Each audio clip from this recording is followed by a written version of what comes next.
Bismillahirrahmanirrahim. Dulu ketika era murni itu orang sedekah itu biasa, mesti diterima. Hadiah ya biasa mesti diterima. Tapi ketika era Umar bin Abdul Aziz, beliau jadi khalifah, dulu seperti itu namanya sedekah, sekarang suap. Semenjak itu ada aturan baru, kalau orang sedang jabat, kok dikasih hadiah orang berperkara itu enggak boleh, karena potensinya. Dulu enggak kebayang ada suap itu, karena orang kalau ngasih ya ikhlas, bahkan diterima itu sudah senengnya bukan. Nah ini enggak, salam templek sidik ngatur kiai. Mulai dolim. Jalukane ora aneh-aneh, ora sekedar ngundang pengajian, jaluk swarga. Amit-amit tenan. Justru iku mari ra swarga, wong salam templek ngono kok jalukane apa? Jadi saya ulang lagi ya. Eling-eling makalah ulama, laula murabbi lama arafna rabbi, walau lal ulama lama arafnal anbiya. Karena kita butuh sanad. Kalau kamu tanpa sanad, maka membayangkan Islam itu sesuai yang kamu bayangkan tadi. Jadi misalnya bayangkan Nabi itu figur yang begini-begini. Padahal kadang Nabi itu figur yang secara ilmu soleh itu malah kadang nggak iso nalar. Sing iso nalar itu ilmu yang riwayat. Misalnya gini, Nabi itu punya sisi unik. Kalau dahar itu di depan umum, ya kadang sampai di luar di depan umum. Terus kalau memperlihatkan sebagai manusia itu ya diperlihatkan. Kenapa? Karena Nabi jadi Nabi itu setelah Nabi Isa. Nabi Isa karena begitu sempurna malah kecelakaan dianggap pangeran. Sehingga Nabi itu kalau dahar itu di depan umum. Terus Nabi istrinya banyak. Karena untuk mempertegas bahwa Nabi itu tidak Tuhan. Karena ciri utama Tuhan itu tidak beristri, tidak beranak, tidak makan, tidak minum. Jadi kamane cara bahasa modern itu Nabi justru bikin kontra dengan Tuhan supaya kelihatan tidak sebagai Tuhan. Nak loro yo bangga, nak dahar yo bangga, nak ngombe yo bangga. Justru itu bagus. Itu di ranah ilmu. Tapi nak di ranah rasa kowe kan seneng di panutan sing terkenal ora tau mangan. Terkenalir atau ngombe kan kesannya kan luweh keren. Tapi secara ilmu itu tidak bagus karena nanti ada potensi kecelakaan dianggap Tuhan. Itu contoh-contoh kecil. Jadi itu ilmu. Lah yang tahu itu ya tak ulang lagi ulama. Justru Nabi ketika sakit, ketika dipanah ya luka, ketika diantemi wong kafir ya berdarah-darah, itu bagus. Orang enggak perlu memitoskan Nabi itu orang yang misalnya nak dipanah ra tedas, dibacok ora apa-apa. Iku gak Nabi pendekar jadi paham. Jadi tapi ini secara ilmu dan sahabat enggak pernah kecewa misalnya nyon sewu Nabi dipanah kok apa-apa ya ora kecewa ya seneng ae. Karena mereka diajari Nabi, aku iku gak pangeran. Tidak ini saya cerita. Jadi andai kan agama itu tidak berdasar sanad, tidak berdasar ilmu, maka orang akan menghayalkan agama dengan pikirannya sendiri. Itu kan seperti orang idolakan Gajah Mada, wah Gajah Mada terlalu sempurna sampai musno. Jadi gak ono kuburane, balik neh ning langit. Soale tok ndi lah musno terus macam-macam. Nah, bayangkan kalau agama disepertikan itu, betapa bahayanya. Makanya agama itu butuh apa? Sanad. Karena sanad ini yang menjaga konstitusi apa? Agama. Makanya eling-elingin apa? Laulal ulama lama arafnal anbiya, walau la murabbi lama arafna rabbi. Kita tidak pernah tahu Tuhan kecuali. Nah, maka guru ini posisinya kuat sekali. Saking kuatnya posisi guru, ya guru yang seperti ini sampai ada pepatah tadi man ta'allama bila sayhin fasehu setan. Orang belajar tanpa guru berarti gurunya itu setan. Karena ekstrimnya guru, ekstrim. Pokoknya orang tanpa guru itu. Nah kemudian terus mulai ada dominasi. Orang toreko hanya nganggap itu mursyid, mahasiswa hanya nganggap itu dosen, misalnya. Terus di tradisi ilmu itu guru. Sebetulnya itu tidak itu semua, yaitu bagian dari itu, tapi tidak itu semua. Yang penting itu ada sanad. Sehingga cara pandang itu tadi. Nabi di Medina itu waqi'atu ainin, satu fakta sosial. Meskipun dengan segala Madinah tetap itu satu fakta sosial. Buktinya zuriyahnya Rasulullah terbanyak hidup di Kufah. Mulai Sayyid alim-alim di Kufah. Setelah itu pindah ke Yaman. Apakah pindah ke Yaman itu berarti meninggalkan tempat yang pernah disinggahi Rasulullah? Tidak seperti itu. Tapi ciri utama Nabi itu dakwah dan nasrul ilm. Dan yang butuh zaman itu Yaman ya ke Yaman, yang butuh itu ke Indonesia ya ke Indonesia. Lah andai kan sunnah Rasul dimaknai secara sepihak, kudu urip ning Madinah. Berarti wong Islam sekali gak ning Madinah gak dianggap sunnah Rasul. Wah, kan terus panjang jadinya. Makanya terus ada ilmu yaitu namanya usul fikih. Usul fikih itu yang ngatur itu semua, yang bisa nganalisis. Caranya gampang saja. Zaman Nabi Sugeng itu sudah nyuruh Sayyidina Ali ke Yaman. Disuruh dakwah ke Yaman. Beberapa sahabat disuruh ke daerah-daerah terpencil. Artinya apa? Andai kan yang ditempati Nabi Madinah itu jadi sentral harus orang di Madinah, Nabi tidak akan menyuruh orang keluar dari. Tapi nyatanya mereka disuruh keluar demi kepentingan dakwah. Berarti keluar dari Madinah itu bukan meninggalkan sunnah Rasul. Akhirnya terus jadi ilmu. Makanya terus dibedakan mana waqi'atu ainin, mana yang misi. Tentu didahulukan apa misi atau himmah. Jadi itu harus ada ilmunya memang seperti itu. Misalnya termasuk yang paling terkenal saya contohkan berkali-kali. Nabi itu kalau sedekah ya pakai tamar. Kalau uang ya pakai dinar. Tapi ilmu kita tahu maknanya itu adalah alat tukar. Sehingga di Indonesia kita sedekah pakai rupiah. Kalau Nabi pakai tamar kita ganti beras karena maknanya qut, makanan pokok. Ojo kok pepeh niru Nabi. Lagi niru Nabi saiki berarti sedekah rupiah gak niru Nabi. Nabi enggak pernah sedekah pakai rupiah, tapi pakai apa? Dinar. Lah itu terus ada ilmunya. Yaitu disebut ada ilmu waqi'atu ainin, kebetulan Nabi orang Mekah, maka sedekahnya pakai dinar. Di era itu orang Mekah seringnya dahar kurma. Terus itu semua di mana nih? Qut sama alat tukar apa? Qut sama alat tukar. Sekarang alat tukar rupiah ya berarti sedekahnya rupiah. Kalau zakatnya dulu makanan pokok di Mekah ya kita zakat pakai makanan pokok di Indonesia. Maknanya beras. Itu ya ulama lagi yang tahu itu ulama.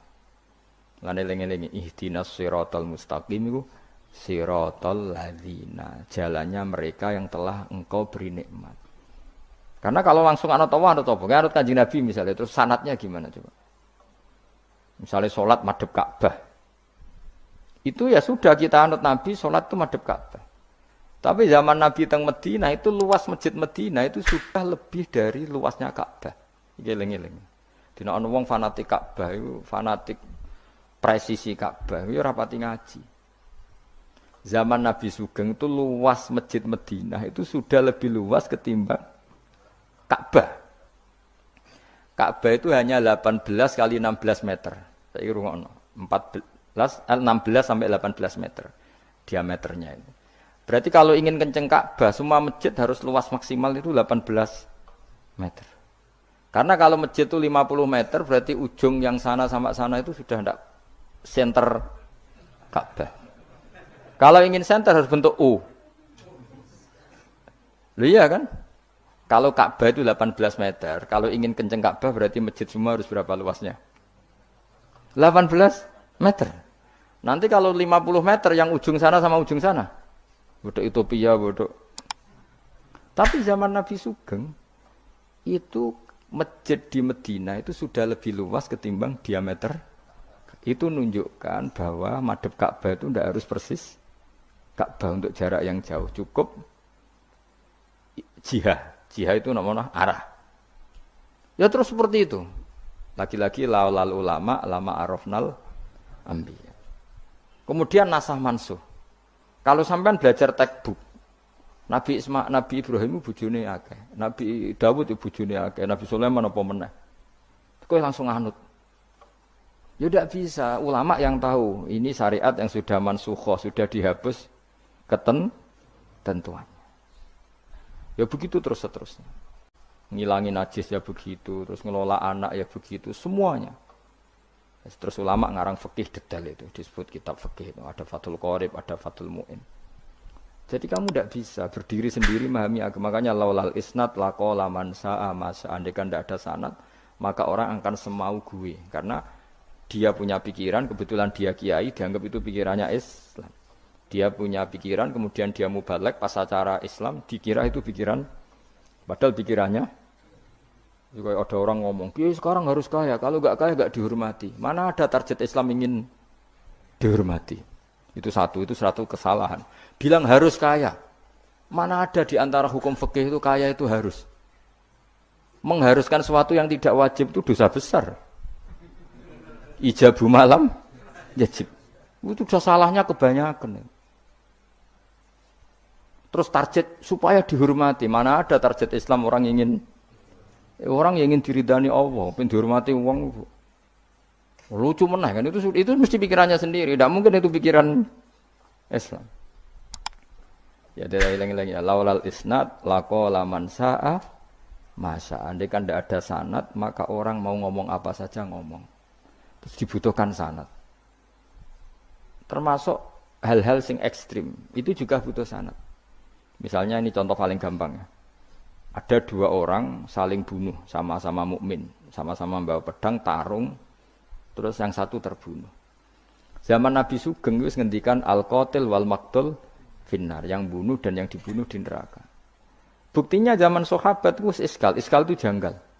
Hadza al-qatil ya Rasulullah, fama balul maqtul. Oke, kalau yang terbunuh, yang membunuh masuk neraka saya sepakat ya Rasul. Tapi kalau yang dibunuh dosanya apa? Jawab Nabi, innahu kana harison ala qatli sahibi. Yang terbunuh sebetulnya mentalnya pembunuh, cuma nasibnya. Maka yang diukur Islam itu himmah, bukan nasib.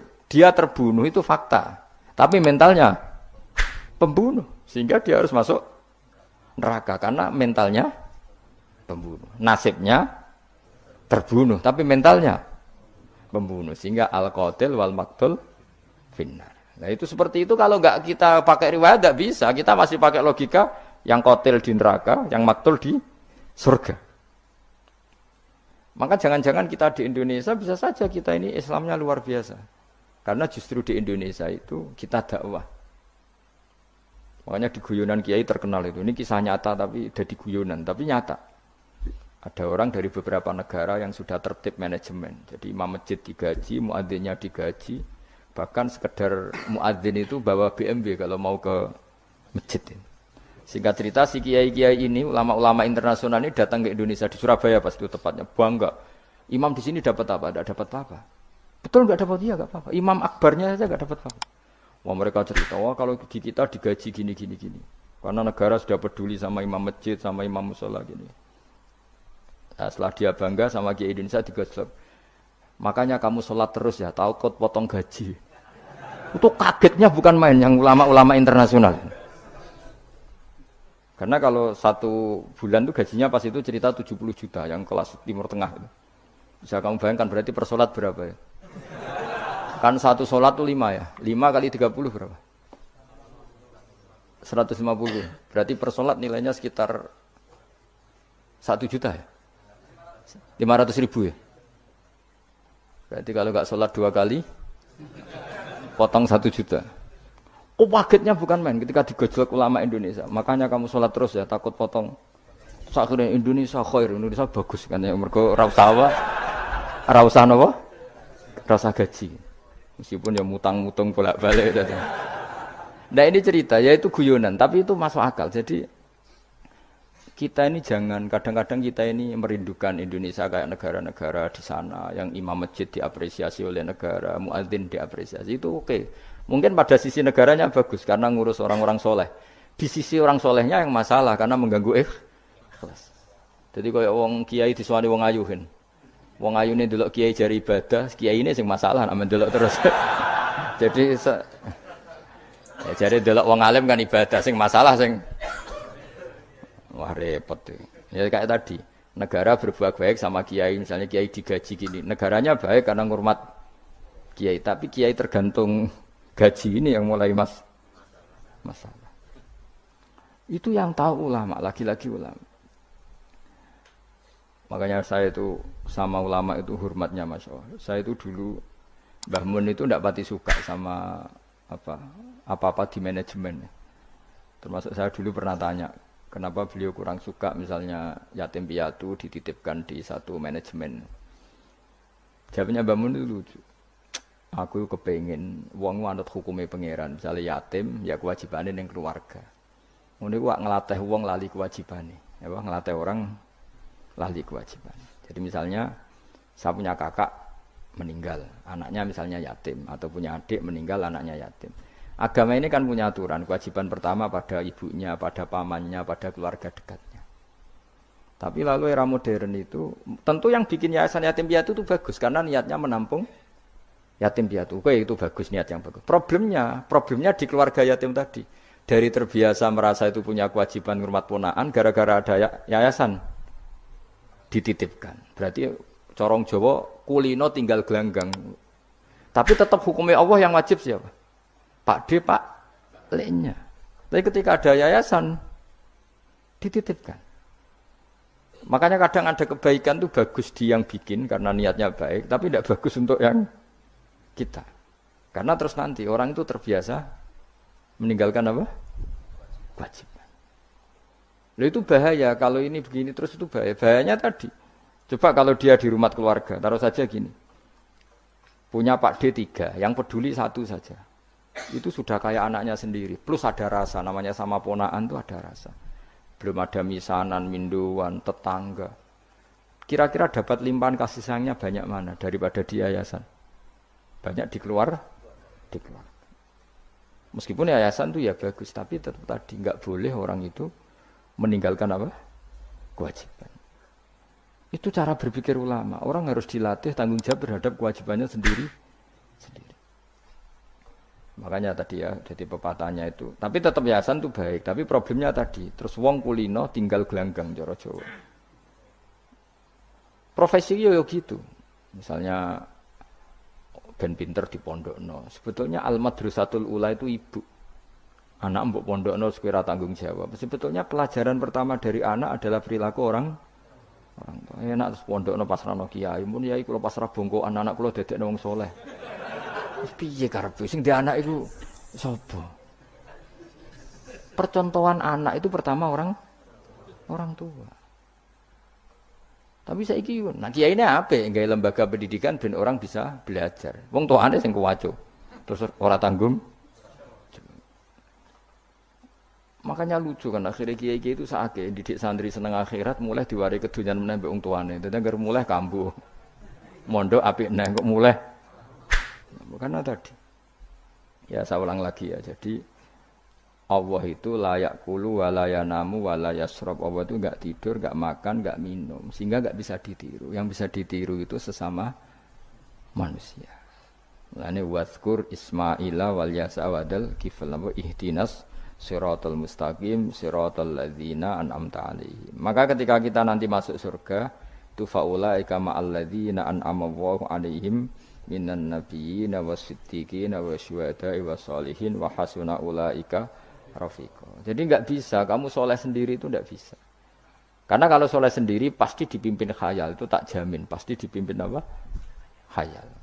Sehingga harus ada sanad. Makanya laulal isnad laqala man sa'a ma sa'a. Andai kan enggak ada sanad, maka orang mau ngomong apa saja diomongkan. Makanya kita butuh napa? Butuh sanad. Kalau terusakan ya. Terus nanti Rabbus samawati wa ma min ilahin illallahul wahidul qahar. Rabbus samawati. Pangeran iku sing pangerani pira-pira langit wal ardi lan bumi. Wa malan perkara bainahuma antarane samawat lan ardh. Al azizu turdat sing menangan, al ghalibu sing kang menangan ala amri. Ing atase urusane Allah. Al ghafaru kang akeh nyepurane li auliyaihi maring pira-pira kekasih Allah. Kul ngucap sira Muhammad lahum maring para kafir Mekah zaman iku huwa nabaun azim. Huwa utawi iki iku nabaun azim. Huwa utawi ikilah Quran misalnya. Huwa utawi ikilah Quran iku nabaun cerita azimun kang gedhe. Antum kang utawi sira kabeh andu saking Quran iku muriduna iku mengo kabeh. Ail Quran iki sete Quran ala kang ambak tukang cerita ingsun kum ing sira kabeh fi iklan tadi. Wajib tu lan teko ingsun kum ing sira kabeh. Fihi napa fihi nu? Wajib tu kum fihi. Wajib tu lan nekan ingsun kum sira kabeh fi dalam Quran bima lan perkara la ya alamu. La lamu kang ora den pinawri apa ma ila biwahyin. Wa wa qauluhu ma kana liyamin ilmin bil malil ala iku nabaun azim. Ku cerita yang besar. Maka ora ana iku liya kedhe ingsun min ilmin saking pengetahuan bil malil ala kelawan percakapane malaikat papan atas dari malaikati idyaqtasimu nalikane berdebat sapa ngake fisani Adam ing dalam masalah Nabi Adam hina qala wa ta'ala inni ja'ilun fil ardi khalifah in huwa ora ana te kabeh iku in iyuha ilayya ma kana yamin ilmin bil malaila ala idyaqtasimun iyuha ma yuha tegese ora den wahyu ana ilayya maring ingsun apa illa annama kecuali sak temne ingsun sak temne ingsun nazirun iku wong sing ngekeki peringatan mubinun kang jelas oleh ngekeki peringatane bayinul ingdar tegese banget oleh ngekeki peringatan waskuran ilinga sira iskolan alkane dawa sapa rabbuka pangeran sira lil malaikati maring malaikat inni khaliqum basaram mintin inni sak temne ingsun khaliqun dat sing gawe ingsun gawe basaron ing manusa mintine sange lemah wa utawi basar iku adamu adam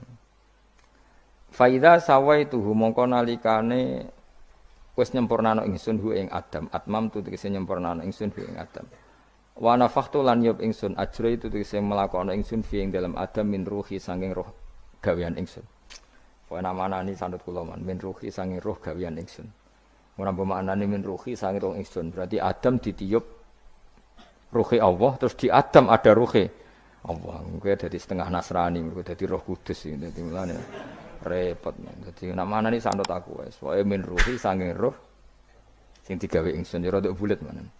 Fasara mengko dadi sapa Adam khayan dadi urip. Nah. Wa idhofatur roh ta ngidhofano lafat roh ilahi maring min ruhi ku tasrifun mung ngekeki penghormatan di Adam maring Adam. Lagi-lagi ini malaikat. Malaikat itu malaikat itu kan yo duwe pikiran. Terus iblis yo duwe pikiran. Sing padha-padha pikiran niku ya rada bener iblis, pikirane lho ya. Tapi nurute bener malaikat. Jadi umpama agama kok anut pikiran ya bener iblis. Mergo cara berpikir iblis iku Adam ku sangka lemah, aku sangka api. Berarti keren aku. Nah cara pikirane malaikat wis ora mikir mulya ndi dikongkon ya manut. Jadi agama ini sanad. Agama ini seorang lagi napa? Sanad. Sakjane cara tauhid ya keberatan, aku ana istilah Baitullah ya keberatan. Baitullah maknane omahe Allah itu takok. Allah manggon wirdi ning Ka'bah. Jadi kita harus ngikuti ulama. Dikatakan Baitullah itu nama penghormatan. Sesuatu itu mulia, maka disebut Baitullah. Bukan berarti Allah nempat di situ. Maka Allah ndak butuh napa? Tempat. Jadi itu kan jelimet, Mang. Lagi-lagi yang tahu itu ulama. Masjid ya dikatakan Baitullah. Lah nek misale iki masjidé pangeran, malah nek mbok maknani lucu. Masjidé pangeran, berarti iki tempat sujudé pangeran. Nah, kacau kae. Tapi berhubung wong ora paham alhamdulillah demun iki masjidé pangeran. Jajal maknani bahasa Arab. Iki masjidé pangeran, maknani terjemah. Iki tempat kacau. Ibarat kayak bodoh ora roh nek iku kacau. Jadi kacau. Ya mulane anut ulama. Jadi darani Baitullah apa dikatakan daleme Allah maknane apa idhofatut tasyrif. Napa idhofatut tasyrif maknane omah sing mulia sampai diistilahno daleme Allah. Wis kudu bulet ngono kaya niki napa? Wa idhofatur roh lahu napa? Tasyrifun li Adam. Jadi ora kok wa nafakhtu fihi min ruhi Nabi Adam tak kei rohku iku ora, tapi sebuti tak tiup dari roh sing roh iku urusanku, tapi ora ruhe Allah iku mboten. Niku jenenge apa wa idhofatur roh ilaihi napa? Tasyrifun mok bentuk penghormatan li Adam maring Adam. Wa ruhu terro iku jismun jisim latifun kang alus. Yahya kang dadi urip bi kelawan ikilah jisim. Yahya kang dadi urip bi sebab ikilah jismun sapa alinsanu manusa binufudhihi kelawan tembusir roh fil jismi. Faqa'u mongko napa jungkel sira kabeh lahu maring Adam sajidina hali sujud kabeh. Sujud tahiyatin kelan sujud penghormatan. Keyakinan Imam Suyuti ini bil inhinai mok kelawan diluk. Di Imam Suyuti ya rada unik. Jadi pikiran Imam Suyuti itu tapi itu tidak disepakati ahli tafsir. Ketika Adam diciptakan itu, ayo sujud, hanya diluk gini. Jadi tidak sampai sujud kayak sholat, itu pikiran Imam Suyuti. Karena Imam Suyuti itu masih meyakini sujud yang kayak sholat itu mukhtasun lillah, hanya untuk Allah. Iku pikiran Imam Sinten Suyuti. Makanya beliau menafsirkan sujud itu hanya ndiluk tok. Tapi nak cara Senawi Banten umumnya ulama mengatakan ya nak malaikat itu sampai sujud kayak sholat. Tapi bukan niat sujud ke Adam tapi karena itu perintah Allah. Jadi hakikatnya sujud kepada perintahnya Allah bukan ke makhluk yang bernama Adam. Artinya gini, pentingnya ulama ngendikan gini, tidak akan pernah ada syariat makhluk disuruh sujud ke makhluk. Lagi-lagi pentingnya ulama. Jadi tidak bisa, misalnya kamu berdasar cerita Nabi Adam, oh kalau gitu saya boleh sujud ke Nabi Muhammad, saya boleh sujud ke guru, tidak bisa. Selamanya tetap tidak bisa. Karena ketika malaikat sujud ke Adam, hakikatnya mereka hanya sujud terhadap perintahnya Allah Subhanahu wa Ta'ala. Bukan sujud ke makhluk. Karena sujud ke makhluk sampai kapanpun tidak pernah sah atau tidak pernah boleh. Jadi pilihannya dua. Nak cari Imam Suyuti sujudnya hanya apa? Diluk, kayak diluk pas apa? Kayak orang-orang Cina itu pokoknya diluk gini. Kedua, atau memang kayak sujud pas sholat, tapi bukan niat sujud ke Adam sebagai makhluk, tapi sujud karena itu perintahnya Allah Subhanahu wa Ta'ala. Jadi hakikatnya sujud kepada Allah. Makanya kalau dalam ngaji-ngaji ulama itu agama ini dari awal unik. Allah melarang sujud kepada batu. Tapi kita sholat itu madhep Ka'bah. Kemudian juga ada batu.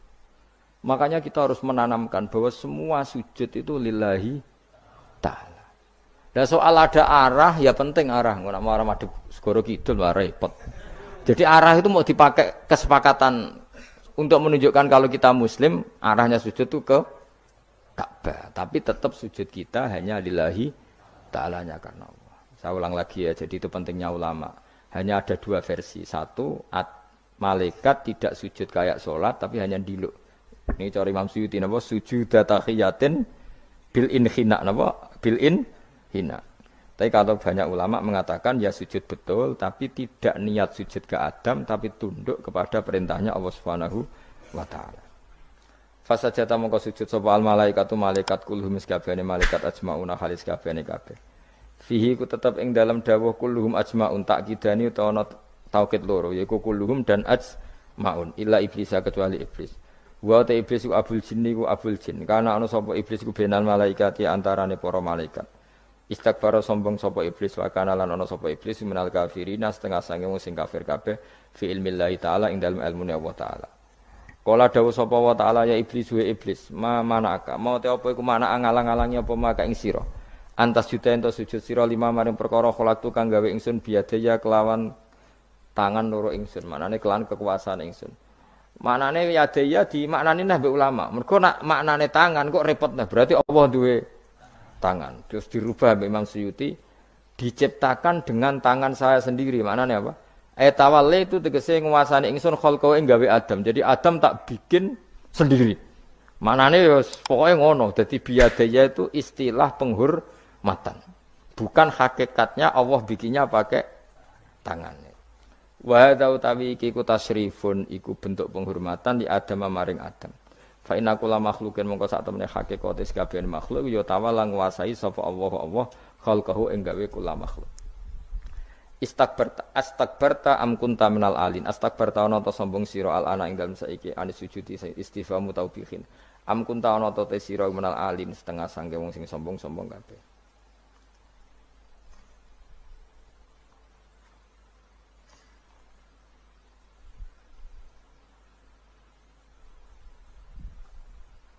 Ana Imam Suyuti. Am kunta ana ta sira iku menal alin saking sing sombong kabeh mutakabbirin tegese sing sombong kabeh. Fatakabarta mongko sombong sira anis sujudi sang sujud. Terus likaune ka krana anane sira iku minhum setengah saking wong sing kumaluhur. Kala ngucap sapa iblis ana khairu minhu. Ana uta ingsun khairun wa apik minhu tinimbang Adam. Kula niku karena lebih keren timbang Adam. Kholak tandamel panjenengan ingsun minarin saking materi api. Wa kholak talan damel panjenengan ing Adam mintinin saking materi napa lemah. Kala dawuh sapa sinten kala dawuh sapa Allah. Fakhrus mongko metu sira minha saking swarga minal jannati swarga wakila minas samawati sing pira-pira langit. Ya sebetulnya mulai dulu itu ya ada khilaf. Fakhrus minha itu dari surga atau wakilah minas samawat. Fa innaka debat itu kurang penggawean. Surga zaman Adam itu sama enggak dengan surga yang nanti untuk kita di surga? Wah, ya sama. Kalau sama sekarang di mana? Mus ribet, wong nganggur-nganggur wis ribet. Wong bus warga ora mesti kok geger perkara kok. Mas parah. Wis iku Yahudi, takok anu niku takok anu kok. Yahudi. Kanjeng Nabi nanti takok wong Yahudi, Muhammad nak langit bumi ku sok ben hancur pas kiamat. Terus manusa sing mati mulane Adam sementara ditakok endi? Jadi kan nak takok ngono mirip so. Mirip Yahudi. Nak mirip Sugair apa? Nak mirip ngamure. Jadi agama ini selalu disoal pakai akal. Jadi agama tanpa akal ya ora iso berdiri, tapi kalau terlalu mbok akal itu ya repot. Ya makanya tadi itu pentingnya riwayat. Seorang lagi pentingnya apa? Riwayat. Makanya coro Imam Malik itu enggak suka sama agama di logika itu enggak suka. Karena nanti orang yang punya logika terus merasa lebih punya otoritas terhadap apa? Agama. Ya wis sesuai ngono agama iku angel oleh nerangno sampean agama iku. Sampeyan saiki tak bedheki Nabi Adam diusir kondi. Swarga. Terus swargane Nabi Adam saiki didakok endi? Mergo swarga iku luase sak langit bumi. Lah nek iku saiki didakok endi wong? Swarga lebih luas ketimbang langit. Kan enggak mungkin sesuatu yang luas diletakkan di yang sempit. So, akhirnya Mu'tazilah enggak percaya anane swarga zaman Nabi Adam. Jadi swarga sing cerita Adam itu tidak sama dengan surga yang nanti arduhas samawati wal ard. Jare ahli sunnah yo sono. Lah ning ndi wis ra roh pokoke ono. Ya itu kan sama-sama terus diterusno wong debat. Ya sudah guys. Nak cara aku wis mlebu sik kok gampang nerangno nek wis bar roh. Secara teori kan gitu, ora roh kok nerangno sak usih roh. Ya sudah sok ben bu swarga wae lagi apa? Lagi nerangno. Pas aku nerangno kowe ra ning swarga ya wis ra ketemu. Wis kono enak nang cangkem elek ngono wis aku ben nerangno kowe ra ning kono ya wis akhire gak. Apa cocokan sok ben aku tak nerangno swarga lah sing kono ben nerangno neraka. Roe neraka. Agama itu unik. Ya karena tadi apa ya? Dari awal agama ini di kaum yakilun, tapi akal yang berlebihan itu ya mengganggu agama. Ya sudah makanya saya ulang lagi itu riwayat ya. Sebagian ini apa? Riwayat. Inna hadzal ilma dinun fangzuru amman ta'khuduna dinakum. Agama ini ilmu. Kemudian kamu harus dari sanad yang benar, ya. Dari sanad yang apa? Dari sanad yang benar. Ya sudah seperti itu. Mana cok kula nu setuju model kayak salat sunat safar, tidak harus madhep kiblat terus. Jadi agama ini sudah unik. Misalnya gini ya. Salat fardu kan wajib kiblat, tapi ada salat yang enggak usah madhep kiblat, yaitu sunat safar. Misalnya orang di pesawat gini-gini. Karena guling-gilingan hakikatnya kiblat itu tidak fokus kita. Fokus kita namun Allah Subhanahu wa taala. Jadi memang agama, tapi lagi-lagi itu butuh riwayat. Seorang lagi butuh riwayat. Kalau nggak pakai riwayat terus kok Abu Nawas kabeh. Karena tadi Amerika, seorang lagi Amerika, itu kalau dibor pas New York itu kena Ka'bah. Lah logikanya kalau arahnya pas itu kan bebas arah. Berarti orang Amerika oleh sholat bebas. Tidak bisa seperti itu, ya tetap anut konsensus ulama sana atau tradisi sana, kiblat itu ngambil arah mana. Karena dia pas. Ya bumi yang ada arah itu secara akal kan hanya rubuk 1/4. Makanya kalau kamu belajar falak itu ada rubuk. Lainnya itu sudah ada arah. Misalnya bumi bulat bola, yang sama atas dikatakan sama-sama di atas.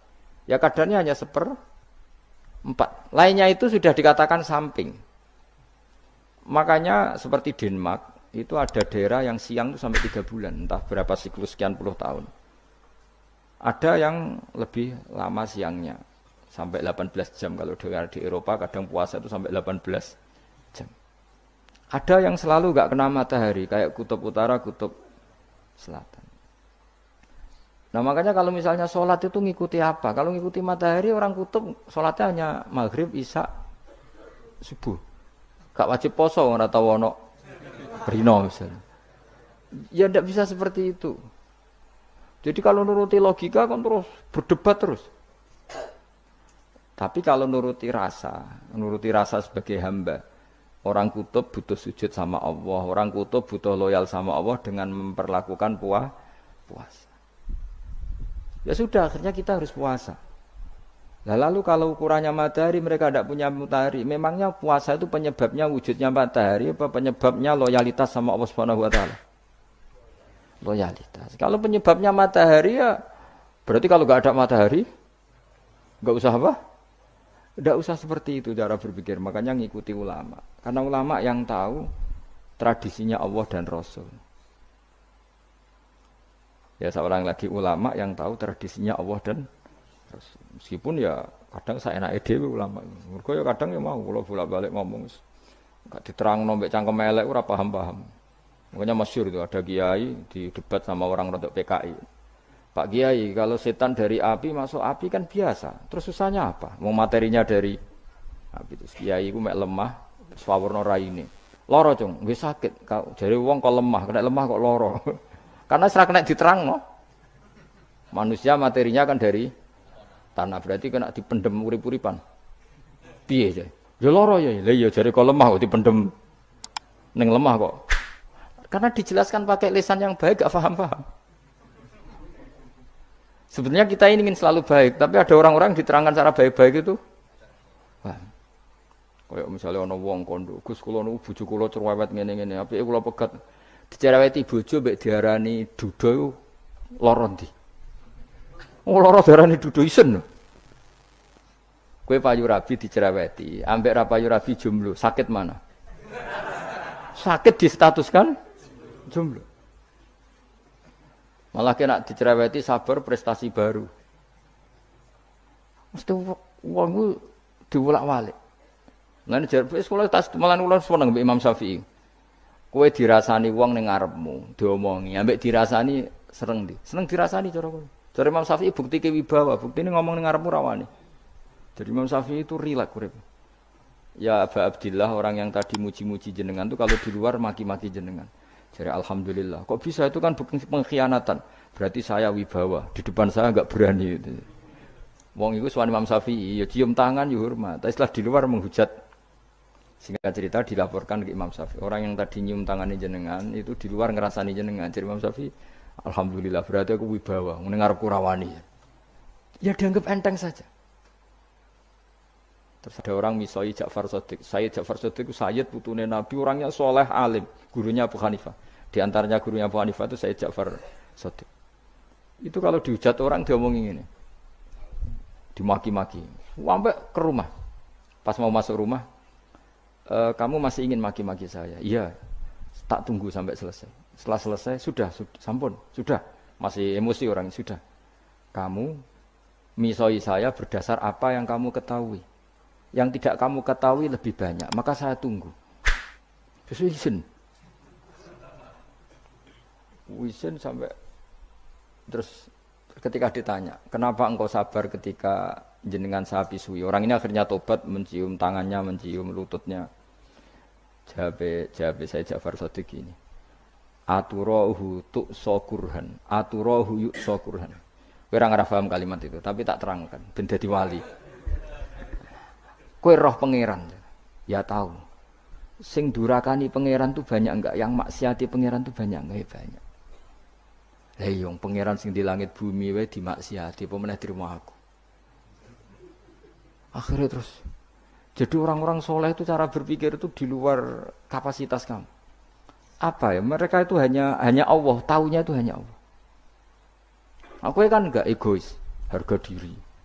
Wah, mana ada agama berdasar harga diri itu kalau dalam bahasa Arab disebut hamiyatul jahiliyah itu gengsi nopo? Jahili. Makanya ketika saya berkali-kali cerita itu, ada seorang ulama dipanggil tetangganya, nom. Setelah sampai situ, sudah kembali saya tidak butuh kamu. Setelah sampai rumah dipanggil lagi, sudah kembali lagi sampai 3 kali. Ulamanya tetap ceria, tetap nyaman. Ketika ditanya, kenapa engkau tetap nyaman? Wahai pemuda, kamu itu tetangga saya. Kata Allah dan Rasul, nak kowe iman be Allah Rasul kon ngapiki tangga. Lah kon ngundang aku ya teko. Ya seneng wong nuruti perintahe. Ketika kamu nyuruh saya kembali, ya saya kembali. Memang itu keinginan kamu. Kowe tanggaku, aku kon nurut mbek tangga. Aku ora ono urusane mbek kowe. Aku mau nyaman mbek perintahe Allah. Nangis pemuda tadi itu tobat. Kalau kamu kan warga diri orang kok dipimpong. Nek gak bakat wali blas. Jadi orang dulu itu nyaman. Karena ya pikirannya namung Allah Subhanahu wa ta'ala. Umar bin Abdul Aziz itu termasuk khalifah paling soleh setelah periode sahabat. Itu mau kapundhut itu sewantai. Ketika keluarganya menangis, kenapa kamu menangisi saya? Ya karena engkau mau mati. Memangnya kalau mati mau kemana aja? Ila khairi madhubin ilaih, ke zat terbaik. Terus aku mbok kon urip awar kowe gak jelas iso ngrumat aku ta ora. Anak Allah malah jelas. Saiki apik ndi urip mbek wong ora jelas sampai sing jelas. Ya wis terus kapundhut. Kowe kan gak mati ku wedi. Dosane akeh. Lah mengko nek urip terus ora dosa apa to ngene. Gaya tok wis. Dosa kula jek kathah Gus kok mati terus. Ya malah apik mati ora dosa meneh. Biasa wae nek apik mati biasa karena potensinya kamu urip suwi ku dosane apa taat meneh. Ya jawab. Potensi ini. Dosa meneh apa taat meneh? Apa ya dosa ya taat. Terus pas mati, pas taat atau pas dosa? Ya ora usah ngono biasa ae. Ape mati, mati ae matur pangeran Gusti nak saene mati nggih. Mati mawon nak saene urip nggih. Urip mawon Gusti semua anut jenengan wis. Zaman kula urip sing ngrumat nggih jenengan, mungkin sampean mati sing ngelola nggih napa? Jenengan pun donya sing ngurusin jenengan. Kan sebenarnya kalau kita berpikir gitu kan nyaman. Zaman kamu hidup yang mengendalikan jantung, paru-paru, oksigen juga Allah. Dan kamu enggak tahu caranya, tahu-tahu hidup. Tapi setelah mati dikubur kamu iskal. Lalu sistem pernafasan saya gimana setelah saya mati? Memangnya zaman yang donya kowe roh. Oh karena ada oksigen. Nah, terus oksigen wujudnya karena apa kowe ya ora roh. Oksigen dari zat gini, lah zat iku kok sapa ya ora roh. Mau gaya tok ngomong mau tetep akhirnya ora roh. Lan kadang kula gawok mbek wong goblok wis ora roh kabeh dari awal mau alam semoga gak usah nerang. Nah, artinya gini, kalau zaman di dunia kamu tidak bisa mengelola diri kamu sendiri, juga sama setelah mati tidak bisa mengelola diri kamu sendiri. Semua itu al-amru biyadil, semua itu dalam kekuasaan Allah Subhanahu wa ta'ala. Ya sudah, alaihi tawakkaltu wa ilaihi unib. Ya sudah, kita pasrah saja dan kita hanya kembali kepada Allah Subhanahu wa ta'ala. Ya sudah, itu agama. Tapi nak bawa logika pakai akal. Wah itu orang mati itu sudah nggak bisa apa-apa, sudah jadi tanah gini-gini. Ya, maksudnya catekar yang ngerti, nek jadi tanah itu tidak bisa apa-apa. Tapi masalahnya kita ini dikendalikan oleh zat yang bisa mengelola semua. Yaitu Nabi Adam diciptakan juga dari tanah. Ya sudah, hanya berdasar riwayat itu yang kita akhirnya meyakini setelah kita mati juga bisa hidup lagi. Mun kula terusno. Fakhrus minha, qala dawu sapa ta'ala fakhrus minal jannati. Nah iki mriki Imam Suyuti ya aneh niki radi fakhrus minal zaman ana khilaf.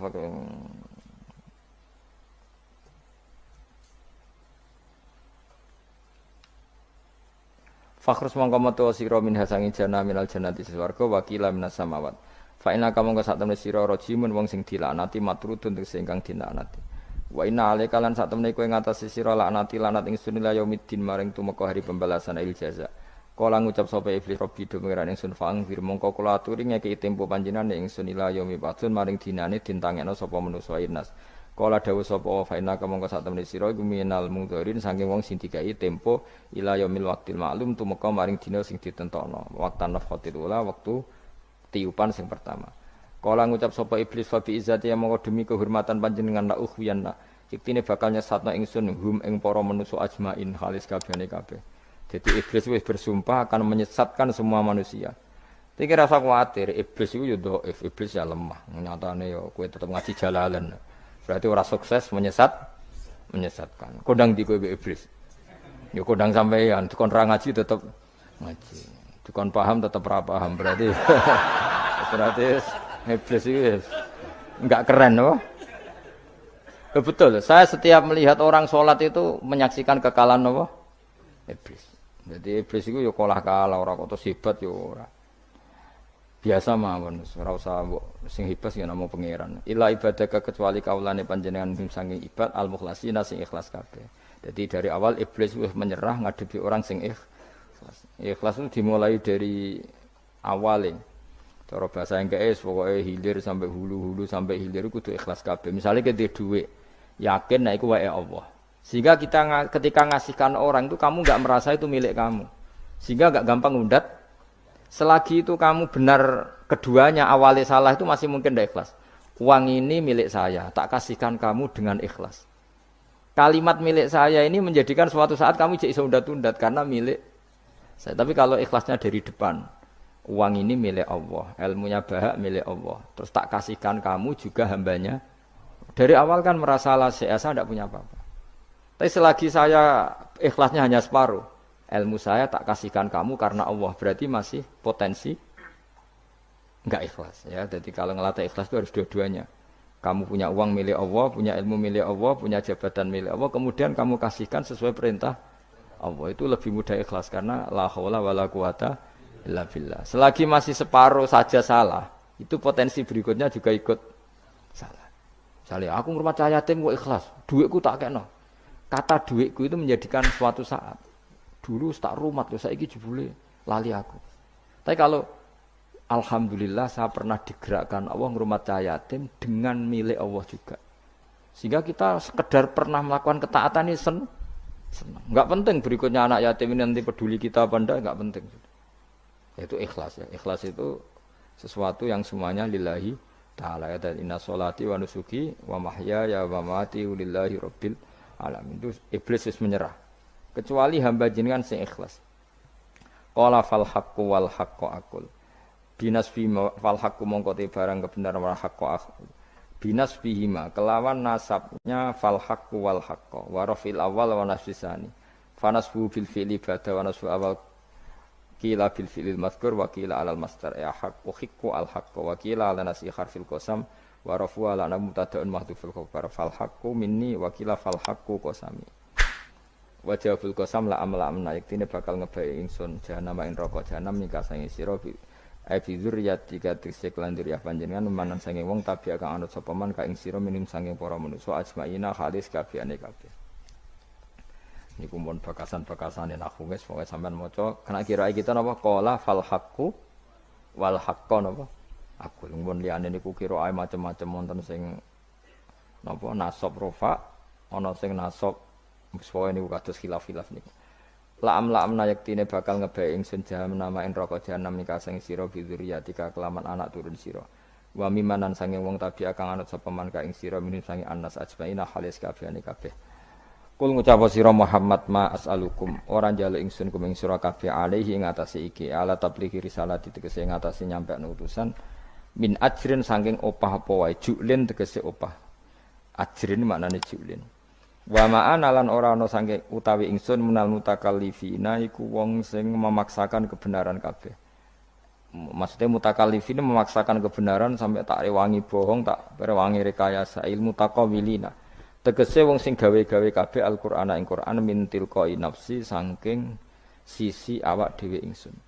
In huwa ora ana te Qur'an imal Qur'an ora ana te Qur'an iku illa zikrun kecuali dadi kehormatan utawa dadi zikir utawa dadi nasihat.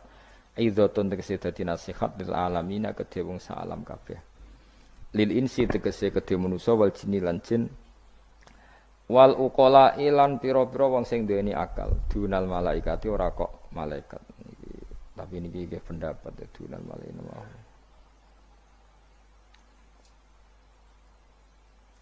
Maksudnya Quran itu memperingatkan orang supaya dari tidak soleh menjadi soleh. Sementara malaikat mesti apa? Soleh. Jadi nggak perlu diperingatkan dengan apa? Quran. Tapi niki pendapat Imam Suyuti. Banyak ulama yang mengatakan malaikat pun butuh Quran karena untuk tasyrif, untuk satu kehormatan. Kan masyhur itu khilafnya ulama. Apakah malaikat itu termasuk umatnya Kanjeng Nabi Muhammad SAW? Ada ulama yang mengatakan cara pandang Nabi diutus itu untuk mensolehkan yang tidak soleh atau mensolehkan yang potensi tidak soleh. Kan orang itu ada dua. Ada yang memang tidak soleh disolehkan. Ada yang potensi tidak soleh. Sebetulnya sudah soleh tapi potensi juga tidak soleh. Terus disolehkan. Nah malaikat ini kan tidak berpotensi maksiat sehingga enggak butuh Nabi. Saya ulang lagi, malaikat itu kan enggak mungkin enggak soleh, selalu soleh. Berarti enggak butuh Nabi. Itu cara pikiran Imam Suyuti. Sehingga dia mengatakan Quran itu memperingatkan semuanya kecuali malaikat, karena malaikat tanpa diperingatkan sudah soleh. Tapi kata ulama yang lain tidak seperti itu. Malaikat tetap senang sebagai umatnya Rasulullah Shallallahu Alaihi Wasallam karena butuh status tasyrif. Tasyrif itu keren. Nanti ditakoki kowe melok kelompok isopo, melok kelompok Kanjeng Nabi Muhammad Shallallahu Alaihi Wasallam. Sehingga kalau nanti ditanya Allah, mimman anta misalnya, min ummati habibika Muhammad. Itu keren, karena termasuk umatnya kekasihmu Nabi Muhammad Shallallahu Alaihi Wasallam. Lalu kamu ngikuti apa? Yo min ahsani kitabik, macam ngikuti kitab terbaikmu ya Allah. Sehingga mereka ikut umatnya Nabi bukan karena disolehkan, tapi karena tasrif, satu kehormatan. Itu yang diikuti ulama. Tradisi kita ahli sunnah ngikuti yang pendapat itu. Ngikuti bahwa malaikat pun suka dikategorikan umatnya Kanjeng Nabi Muhammad Sallallahu Alaihi Wasallam karena nambahi tasyrif. Nambahi apa? Tasyrif. Masyhur itu. Itu Imam Suyuti dalam hal ini kita ngikuti ulama mayoritas, bukan ngikuti yang ini. Masyhur kan Jibril ditanya. Kan itu ketika Jibril ketemu Nabi Muhammad ditanya, untungnya apa kamu jadi safir? Safir itu kira-kira terjemahan bebasnya panitia saya. Jibril itu kan ya jauh dari langit turun bumi, dari langit itu kan jauh. Terus kamu untungnya apa? Karena Jibril itu tahu betul peristiwa yang pernah dilakukan Allah. Yaitu kayak apa malaikat yang di langit bisa diusir karena kesalahan tertentu. Malaikat yang sok suci kayak siapa itu Harut Marut juga dihinakan seperti itu. Dan Jibril tahu betul Allah itu yaf'alu ma yasha. Jadi yang sekarang malaikat bisa saja jadi pokoknya tahu betul Allah bisa melakukan apa saja. Karena Jibril tahu betul Allah karena dia ketua malaikat. Kan kita tahu misalnya ada sejarah siapa? Harut Marut dari malaikat menjadi hina seperti itu. Terus Jibril akhirnya tanya. Ya sudah, Jibril punya terus ditanya Nabi, kamu untungnya apa setelah jadi safir saya, jadi panitia yang ngurusi wahyu. Terus kata malaikat Jibril, saya tidak pernah merasa aman. Apakah saya selalu dalam posisi ini, posisi terhormat, kecuali setelah menjadi safir, menjadi pelayan kamu, ketika aku distatuskan oleh Allah, apa itu? Innahu laqaulu rasulin karim dzi quwwatin inda dzil arsy makin muta'in tsumma amin. Terus ganti fa amin tu ba'du. Baru setelah itu saya merasa aman, bahwa posisi saya aman karena Quran itu abadi ila yaumil qiyamah ila mala mi'adalah. Pokoknya Quran itu abadi dan di Quran itu saya distatuskan muta'in tsumma amin. Berarti saya merasa aman, tidak akan dirubah kestatusan saya malaikat semenjak saya jadi safirmu. Intinya Jibril juga mendapat kehormatan karena ngitmai Quran. Paham ya? Makanya kita di sini mengatakan ini pendapat Imam Suyuti, tapi hampir semua ulama berpendapat apa? Malaikat pun ikut mendapat berkahnya Kanjeng Nabi Muhammad sallallahu alaihi wasallam. Jenenge napa? Berkah tasyrif. Napa berkah napa? Tasrif, jadi punya status kehormatan. Nah, yang dikatakan Imam Suyuti itu murni logika. Murni logika tadi, yang namanya Quran itu memberi peringatan supaya enggak soleh menjadi soleh. Dan malaikat tidak butuh itu karena sudah selalu soleh. Ya, jadi itu logika saja. Tapi kita berkeyakinan malaikat pun butuh, tapi untuk kehormatan. Jadi, wala ta'lamunna yang ilan yaktine bakal ngerti temen sira kabeh ya kufara Makkah penduduk Mekah naba'ahu ing ceritane Quran. Niki ayat populer kula. Jadi kita ini pasti akan menyaksikan kebenaran beritane Quran ila yaumil kiamat. Sebut sanurihim ayatina fil afaqi wa fi anfusihim hatta yatabayyana lahum annahul haq. Wala ta'lamuna yaktine bakal ngerti sira kabeh ya kufara Makkah wong kafir-kafir Mekah naba'ahu ing ceritane Quran khabar sidqihi. Tegese cerita kebenarane Quran ba'da khinin sause kok. Tapi iki dawuhe pangeran. Terus Imam Suyuti nafsiri yaumil kiamah.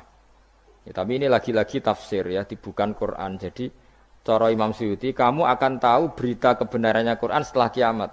Tapi nyatanya sebelum kiamat pun kita tahu banyak tentang berita benarnya apa? Quran. Nggih saya beri contoh ngeten nggih. Niki ben nambah iman kula jenengan teng Kanjeng Nabi Muhammad sallallahu alaihi wasallam.